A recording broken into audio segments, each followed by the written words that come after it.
Muy buenos días, amigos, hermanos, el Señor les bendiga a todos. La semana pasada hicimos una pausa al libro de los Hechos. Hoy retomamos nuevamente nuestros estudios. Este día corresponde estudiar el capítulo 2 del libro. Para la introducción al tema, debo leer en el Antiguo Testamento Levíticos capítulo 23, versículo 15. Dice lo siguiente: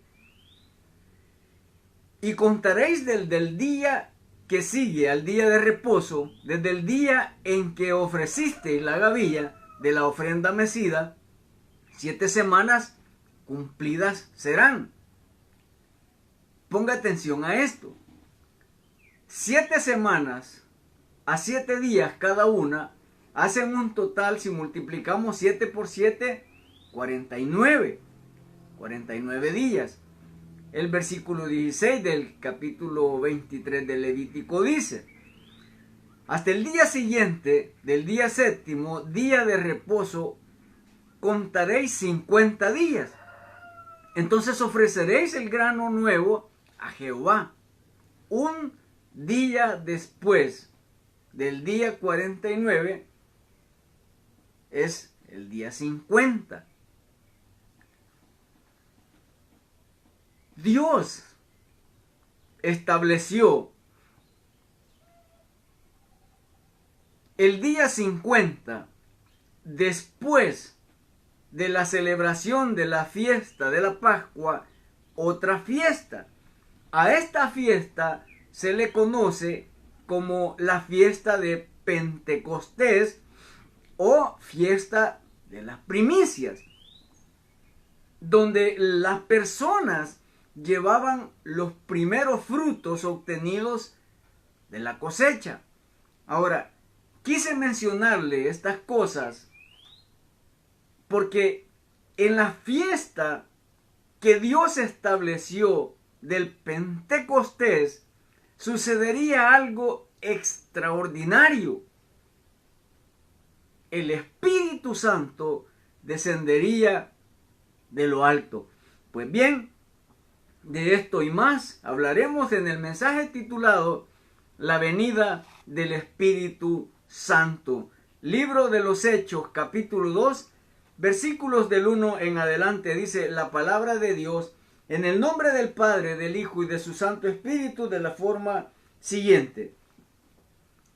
Cuando llegó el día de Pentecostés, estaban todos unánimes juntos, y de repente vino del cielo un estruendo como de un viento recio que soplaba, el cual llenó toda la casa donde estaban sentados. Y se les aparecieron lenguas repartidas como de fuego, asentándose sobre cada uno de ellos. Y fueron todos llenos del Espíritu Santo y comenzaron a hablar en otras lenguas, según el Espíritu les daba que hablasen. Moraban entonces en Jerusalén judíos, varones piadosos de todas las naciones bajo el cielo. Y hecho este estruendo, se juntó la multitud y estaban confusos porque cada uno les oía hablar en su propia lengua. Y estaban atónitos y maravillados, diciendo: mirad, ¿no son galileos todos estos que hablan? ¿Cómo pues les oímos nosotros hablar cada uno en nuestra lengua en la que hemos nacido? Pardos, medos, elamitas y lo que habitamos en Mesopotamia, en Judea, en Capadocia, en Ponto y en Asia, en Frigia, en Panfilia, en Egipto, en las regiones de África, más allá de Cirene, y romanos aquí residentes, tanto judíos como prosélitos, cretenses, árabes, les oímos hablar en nuestra lengua las maravillas de Dios. Amén. El día de Pentecostés, o día 50, era el día en que Dios había establecido que se celebrara esta festividad. La tradición judía también enseñaba que el día de Pentecostés marcaba el día cuando la Torá o la ley le fue dada a Israel. Los judíos a veces llamaban Pentecostés Simchat Torah o el gozo de la ley. Algo hermoso que usted debe saber es que el día de Pentecostés en el Antiguo Testamento Israel recibió la ley de Dios. Y en el día del Pentecostés, en el Nuevo Testamento, la Iglesia de Cristo recibió el Espíritu Santo divino. Esta fiesta de Pentecostés era una de las 3 fiestas más principales de Israel. Nunca había tanta gente en Jerusalén como el día de Pentecostés. Parte de la liturgia era que ofrecían 2 panes sin levadura, y estos debían ser mecidos ante el Señor por los sacerdotes como parte de esa celebración. Ahora, ofrecían 2 panes. Eso simbolizaba que la salvación no sería exclusiva de Israel. Un pan simbolizaba la salvación a Israel. El otro pan simbolizaba que la salvación también llegaría a los gentiles, es decir, a todas aquellas personas de cualquier nación que creyeran en el Señor Jesucristo como Señor y Salvador personal de su vida. Estas personas conformarían lo que sería la iglesia de Cristo. El primer punto que vamos a ver es que el Espíritu Santo descendió con poder. Hechos capítulo 2, versículo 2 dice: de repente vino del cielo un estruendo como de un viento recio que soplaba, el cual llenó toda la casa donde estaban. Cuando el Espíritu Santo viene, desciende del cielo, dice que lo hizo con un viento fuerte que llenó toda la casa donde los apóstoles estaban reunidos.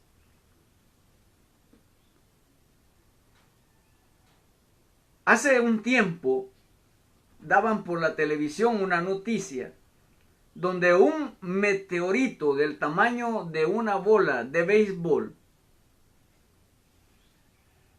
descendió del cielo con fuerzas. Hacía un ruido tremendo donde sus ondas pasaron quebrando vidrios y paredes. Nadie en esa población rusa pudo ignorar ese momento donde el meteorito caía por el ruido terrible que hacía. Algo parecido sucedió cuando descendió el Espíritu Santo en Jerusalén el día de Pentecostés. Toda la ciudad, todas las personas que estaban celebrando la fiesta pudieron escuchar ese ruido. Nadie pudo ignorarlo. Toda la gente entonces fue a la casa donde estaban los apóstoles y se congregaron para ver qué sucedía. Con sus ojos pudieron ver lenguas como de fuego que descendían sobre ellos. Fue un momento glorioso. Dios utilizó dos medios, el oído y la vista, para manifestarse ante todas aquellas personas el día en que descendió el Espíritu Santo. El segundo punto que vamos a ver es que el Espíritu Santo es la tercera persona de la Trinidad de Dios. Usted debe saber que Dios es tres divinas personas. Esta palabra Espíritu Santo proviene de la palabra griega parakletos, y es muy importante observar que Dios es una Trinidad y que cada uno da honor a la otra persona. Por ejemplo, nuestro Señor Jesús da honor al Padre. Él dijo de su Padre: el Hijo nada hace sino lo que ve hacer al Padre. Aquí está dando honor a su Padre. Luego encontramos a Dios Padre dando honor a su Hijo. Cuando Jesús era bautizado por Juan, una voz del cielo dijo: este es mi Hijo amado, en quien tengo complacencia. Era la voz del Padre Celestial dando honor a su Hijo. Y vemos también a nuestro Señor Jesús dando honor al Espíritu Santo. Él dijo: me voy, pero rogaré al Padre y Él os enviará al Consolador. El Consolador es otro término que se le da al Espíritu Santo. El Espíritu Santo es alguien que consuela y que aconseja. El Espíritu Santo honra a Jesús. Él nos da de sus dones para que exaltemos, para que alabemos a nuestro bendito Señor Dios Todopoderoso. De manera que podemos ver a la luz de la palabra que el Padre, el Hijo y el Espíritu Santo se honran entre sí. Ninguno es más que el otro. Los tres gozan del mismo poder y de la misma gloria. Pues los tres forman al Dios Todopoderoso en que ustedes y yo hemos creído. Aleluya. Ahora, quiero hacer una aclaración. Alguien me dijo un día: la palabra Trinidad no existe en la Biblia. Y tiene razón. Si bien es cierto, de forma literal no aparece, podemos ver que aunque en la Biblia no aparece la palabra Trinidad, Dios nos ha dejado muchas pistas que nos muestran que Dios es tres divinas personas. Lo podemos comprobar, por ejemplo, en Mateo 3:16.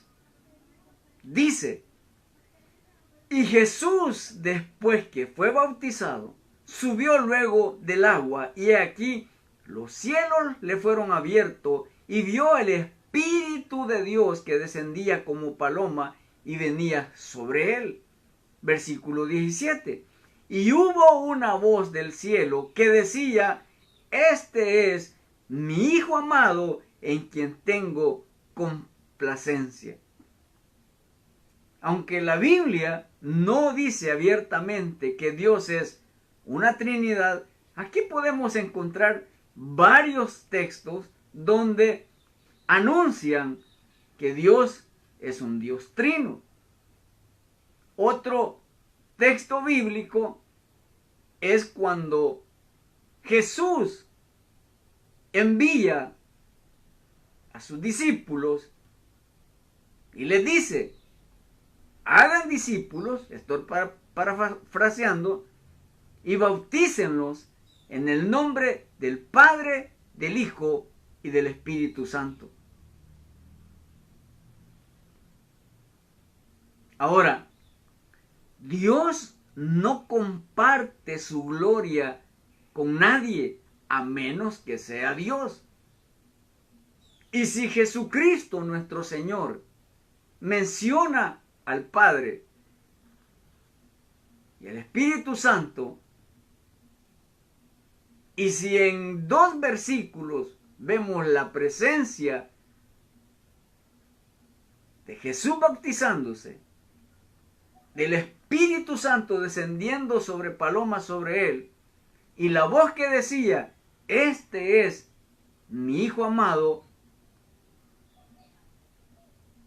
ahí podemos ver lo que les estoy diciendo acerca de lo que la Biblia presenta sobre la Trinidad de Dios. Yo creo en lo que la Biblia dice, y en la Biblia dice que Dios es Padre, es Hijo y es Espíritu Santo. El tercer punto que vamos a ver es que los apóstoles recibieron el bautismo o la llenura del Espíritu Santo. Hechos capítulo 2 versículo 3 dice: y se le aparecieron lenguas repartidas como de fuego, asentándose sobre cada uno de ellos.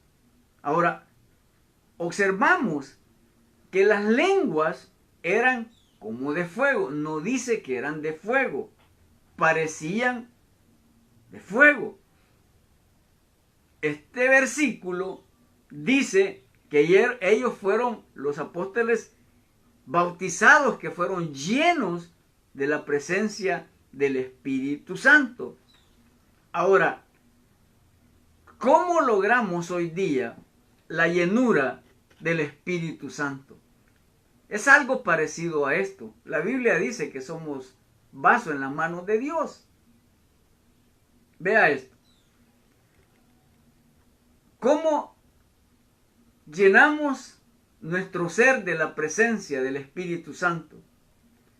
Cuando ustedes y yo leemos la Biblia constantemente, sucede esto. Cada vez que ustedes y yo nos congregamos para ir a alabar y escuchar el mensaje de Dios en la congregación, sucede eso. Cuando ustedes y yo entramos en comunión con Dios a través de la oración, sucede eso. Cuando ustedes y yo nos involucramos en un ministerio para servirle a Dios,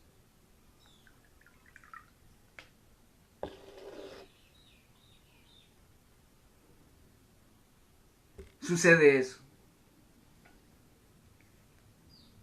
Llenamos nuestro ser de la presencia del Espíritu Santo cuando hacemos estas 4 cosas: lectura de la Biblia diaria y constante, congregándonos periódicamente,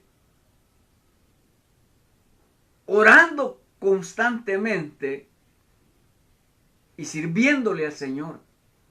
Esas 4 cosas hará que mantengamos nuestra mente, nuestro corazón en una relación personal con nuestro Señor Jesucristo. Nuestro tiempo libre lo tendremos para llenarnos de su presencia. Ahora aquí viene el punto.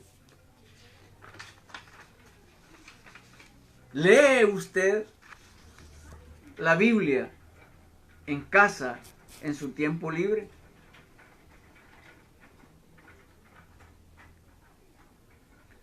¿Se congrega periódicamente? ¿Tiene días asignados para ir a sus cultos?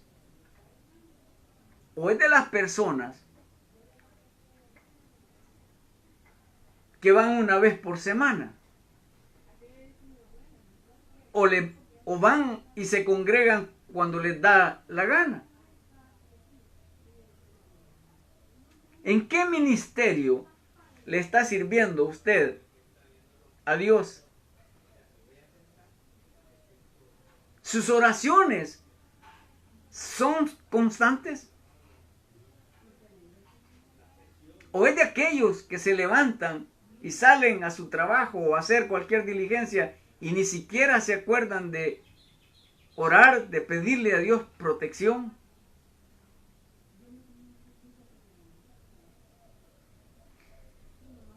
Estar lleno de la presencia de Dios no es comenzar a saltar o a pedir que venga el Espíritu Santo. El Espíritu Santo ya descendió. No vendrá nuevamente. El Espíritu Santo está en el corazón de cada una de aquellas personas que hemos decidido recibir a Cristo. Llenarse de la presencia de Dios dependerá con qué tanta insistencia busquemos su presencia.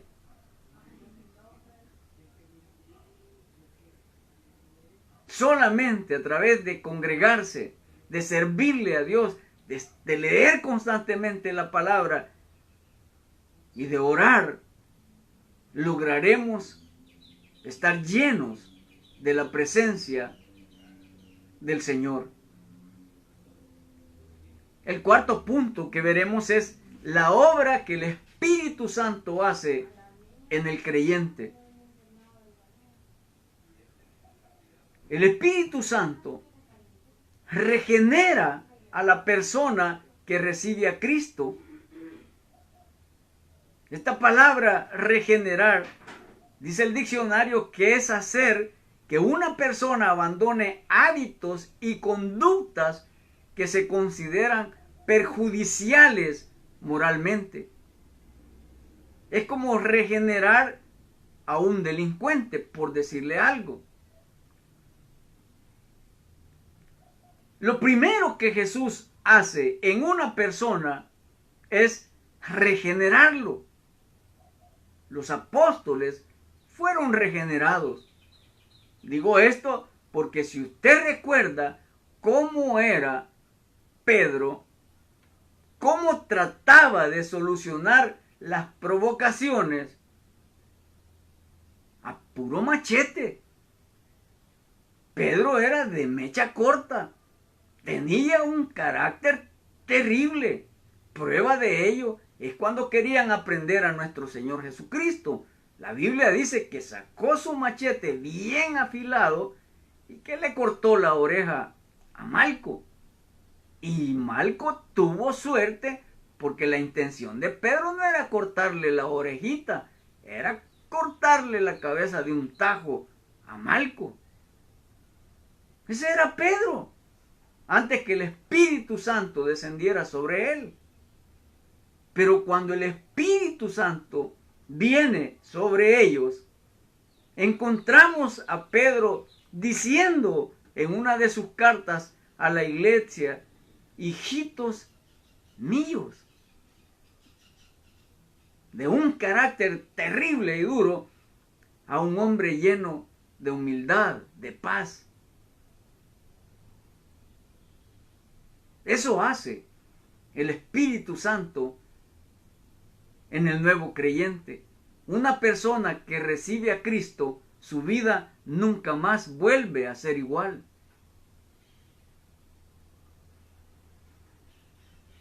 ¿Cuántos testimonios conocerá usted de gente que era de lo peor,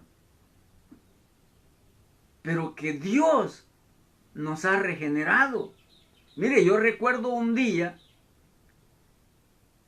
que iba en un bus, una señora iba junto a mí, de pronto se subió un joven con camisa manga larga, pero en la parte de su mano podrían notarse las marcas de un tatuaje alusivo a una asociación ilícita. En la parte del cuello también se le notaba. Cuando él se sube, la señora se quedó nerviosa y petrificada. Inmediatamente con su brazo hizo así a la cartera. Los varones que íbamos ahí, de igual manera, nos pusimos algo nerviosos. Pero ese mismo hombre abre su maletín y saca una Biblia. Y comienza a predicar. Y dice, mi vida antes de conocer de Cristo era cometer delitos y pecados. Ahora mi vida le corresponde a aquel que me llamó de las tinieblas a la luz, y comenzó a dar el mensaje. Un hombre totalmente restaurado. Eso hace el Espíritu Santo en aquellos que abrimos nuestro corazón y damos paso al Señor. ¿Cuántos de nosotros que ahora estamos en el Evangelio anduvimos delinquiendo o en actos inmorales? Perdón.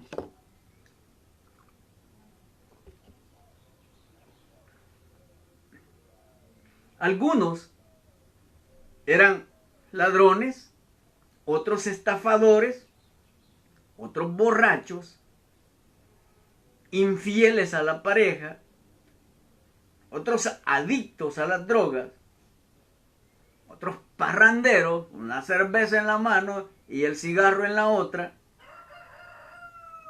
otros mal hablados. No podíamos entablar una conversación si no iban 5 o 6 palabras sucias. Pero el Espíritu Santo, en contacto con la palabra de Dios, ha obrado tremendamente en nuestras vidas. Nos ha regenerado, porque el Espíritu Santo libera. El Espíritu Santo regenera, transforma, cambia mentes, cambia corazones. Porque donde está la presencia del Espíritu Santo de Dios, ahí siempre habrá libertad. ¿Cuántos creen eso? Otra cosa que el Espíritu Santo hace, viene y mora en el creyente. En el principio de la creación, el Espíritu Santo se movía sobre las aguas. Posteriormente habitó en el arca de el testimonio, en el tabernáculo de reunión, cuando Israel andaba vagando por el desierto. Posteriormente, cuando se le construye un templo, moraba en el lugar santísimo dentro del templo. Pero hoy día, el Espíritu Santo ya no mora en casas hechas por manos de hombre. El Espíritu Santo ahora mora en el corazón de todos aquellos que abren las puertas de su corazón a Cristo y lo reciben como Señor. Somos templo y morada del Espíritu Santo. Aleluya. El Espíritu Santo hoy día habita en su iglesia. Algo más que hace el Espíritu Santo es que nos sella como propiedad de Dios. En Efesios 1:13 dice, en él también vosotros, habiendo oído la palabra de verdad, el evangelio de vuestra salvación, y habiendo creído en él, habla nuestro Señor Jesucristo, fuisteis sellados con el Espíritu Santo de la promesa.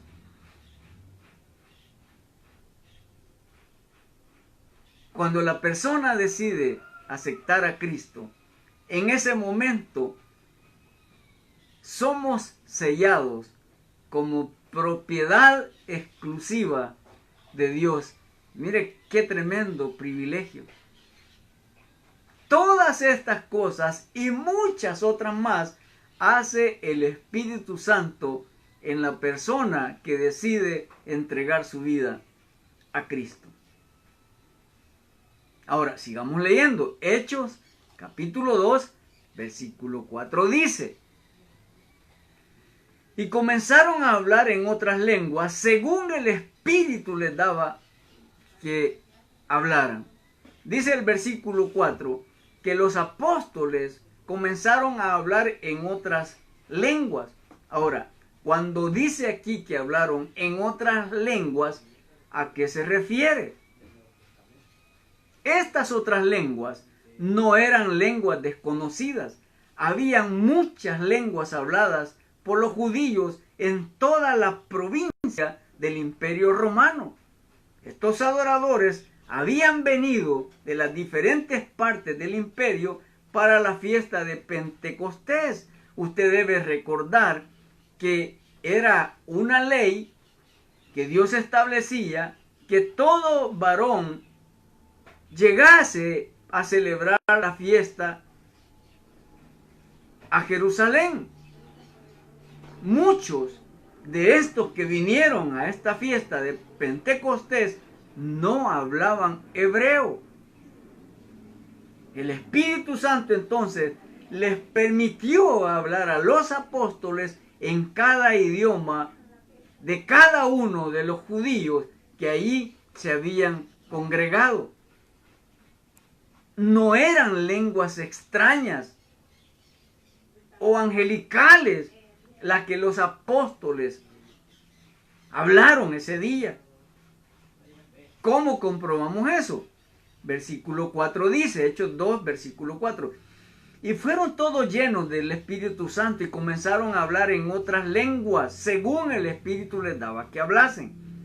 Moraban entonces en Jerusalén judíos varones piadosos de todas las naciones bajo el cielo. Y estaban atónitos y maravillados diciendo, mirad, ¿no son galileos todos estos que hablan?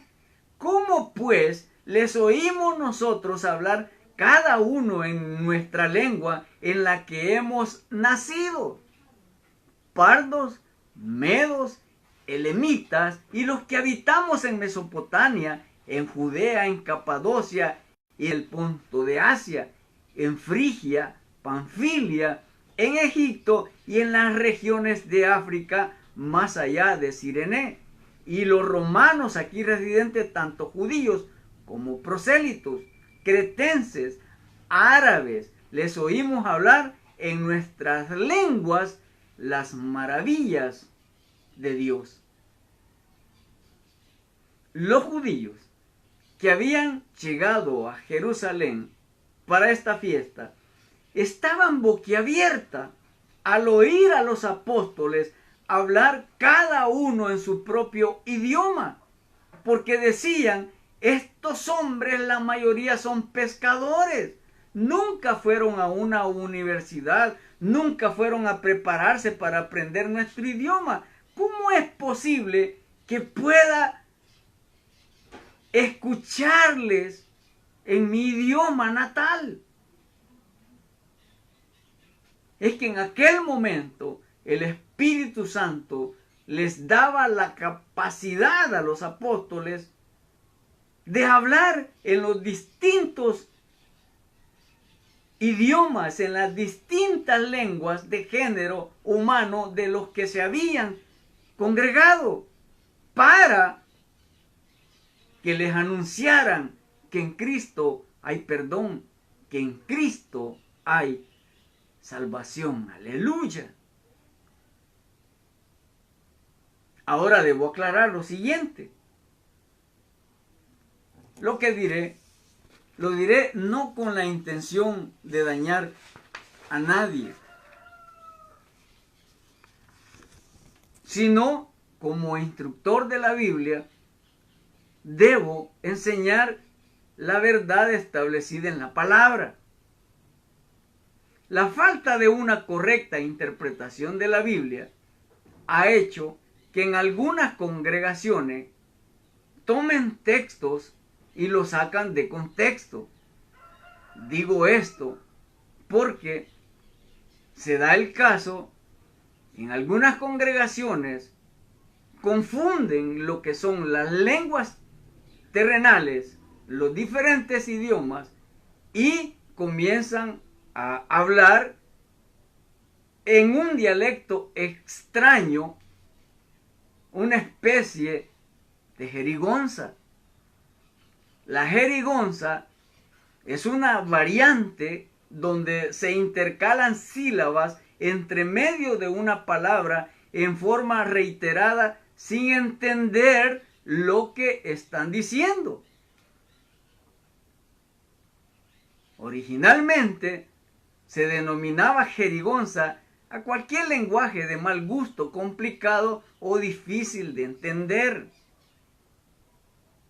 Esto de una jerigonza es parecido a lo que hacía aquel personaje llamado Cantinflas, que hablaba algo, estaba platicando de algo, de repente comenzaba a pronunciar sílabas o palabras y no se entendía nada de lo que estaba hablando.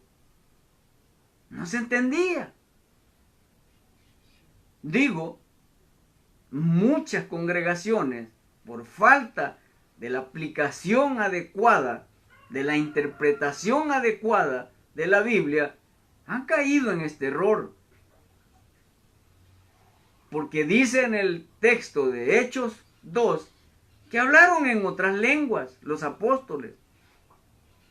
Pero las lenguas, repito, que Dios Espíritu Santo les permitió hablar fueron los diferentes dialectos de los judíos que se encontraban ese día en ese lugar. Ahora, ¿por qué el Espíritu Santo les permitió a los apóstoles que hablaran estas cosas en esos idiomas? Porque no existían Biblias para que ellos se llevaran el mensaje de salvación. Pero hoy día la Biblia está escrita en casi todos los idiomas que existen en el mundo. Ahora, si alguien me pregunta a mí si se debe o no hablar en lenguas en las congregaciones como se hace hoy día, bueno, si alguien siente gozo de estar hablando en lenguas y siente que ha entrado en la presencia de Dios, de hecho, debo decirle, yo soy de la línea bautista,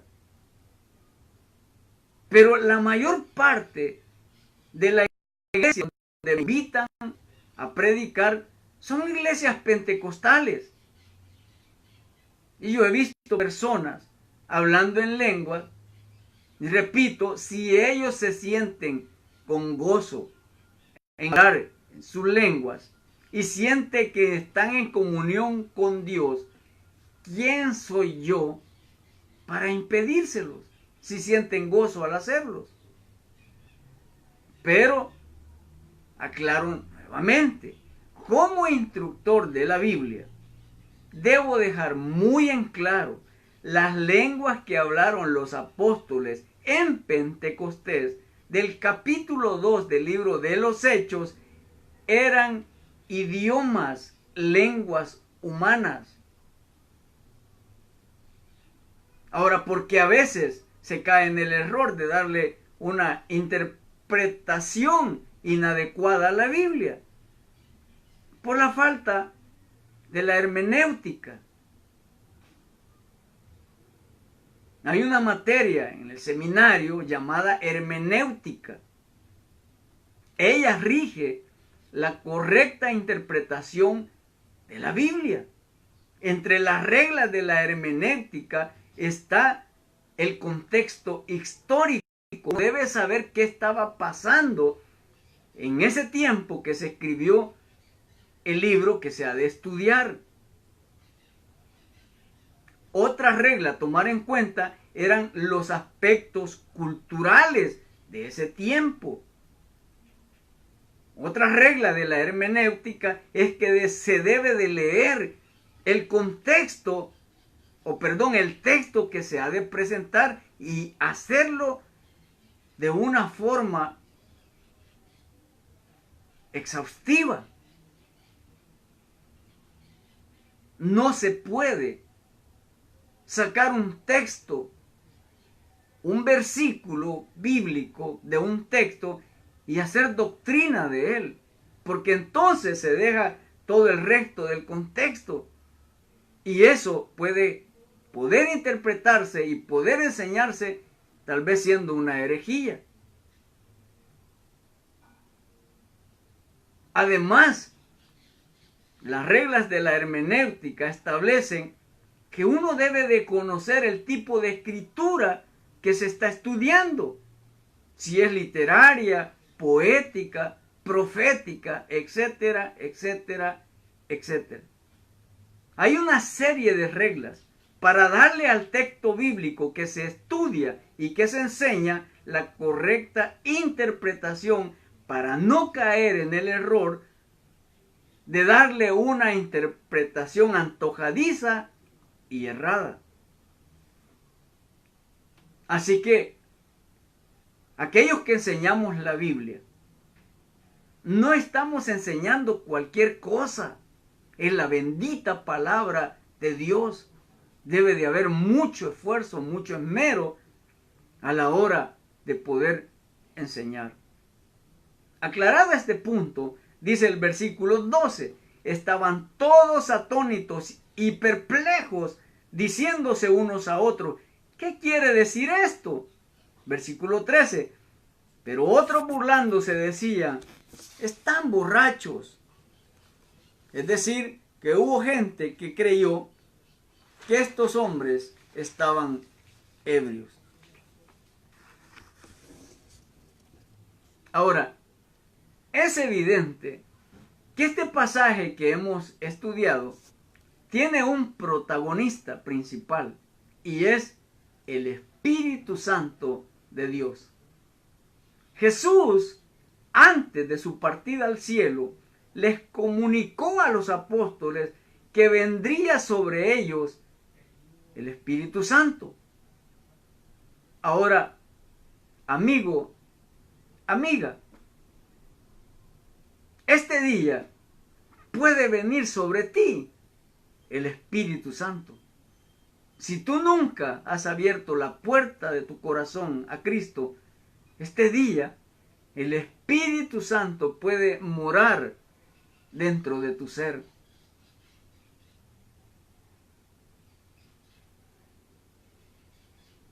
En aquel tiempo, Dios usó a sus apóstoles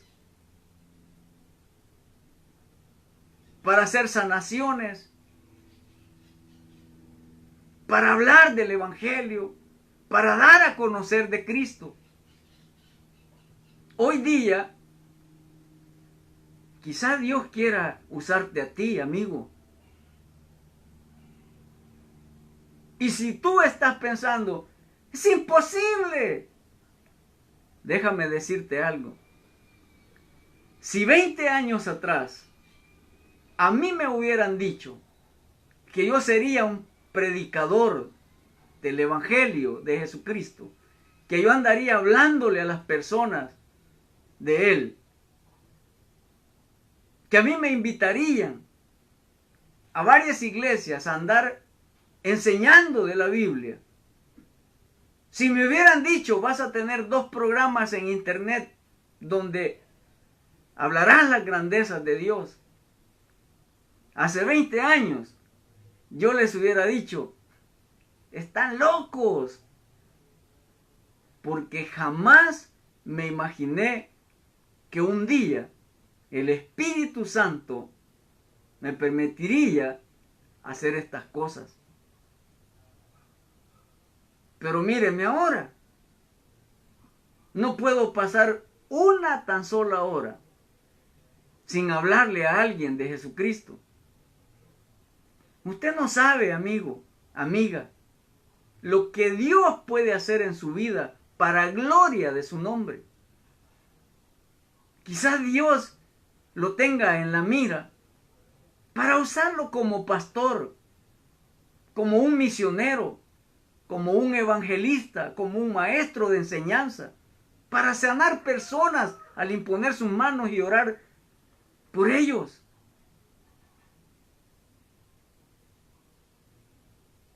Usted no sabe qué cosas maravillosas Dios quiere hacer con usted para bendecir a otros. Dios quiere poner su Espíritu Santo en usted. Lo único que usted debe de hacer es recibir a Jesús como Señor y Salvador personal de su vida. La decisión es suya. Yo haré una oración. No sé de qué manera Dios haya podido hablar con usted este día. Pero Dios tiene formas que a veces uno no entiende.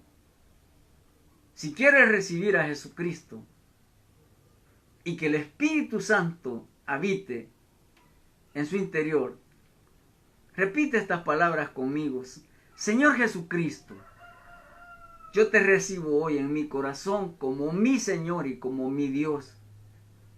Gracias por salvar mi alma hoy. Gracias por haber venido a morir en la cruz del Calvario por mis pecados. En tu nombre, Jesús, he orado. Amén y amén. Si hizo la oración, le invito a acérquese a una congregación, a crecer en el estudio, en el conocimiento de la palabra de Dios. Será hasta la próxima. Bendiciones para todos. Amén.